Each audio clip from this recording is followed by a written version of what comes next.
Quais são as 3 fases? Fase 1. Exemplo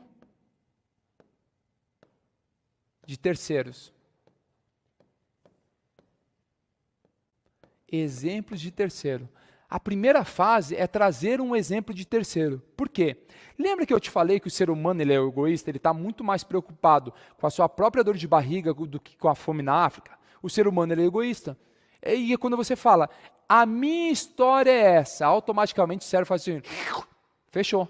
Fecha os ouvidos, fecha os olhos, tudo no sistema límbico dele se trava para não ouvir essa história. Porque ele pensa inconscientemente, a minha vida é muito mais preciosa que a vida dele. Então a minha história é muito melhor que a história dele. Logo isso eu me fecho para qualquer aprendizado. Então eu preciso fazer o quê? Trazer um exemplo de terceiro. Porque quando eu trago um exemplo de terceiro, não é nem a minha história, nem a história da minha audiência, mas é a história de um terceiro que nós temos em comum. Então eu pego e trago a história de um terceiro. Quando eu faço isso, ele começa a entrar na história, eu vou para uma segunda fase, que é o quê? Um exemplo pessoal. Exemplo.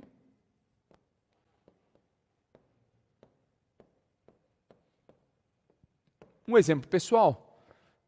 Por quê? Porque ele já abriu o processo límbico dele. Quando eu comecei a contar uma história de um terceiro, eu abro o processo límbico dele. Quando eu abro ele para receber algo,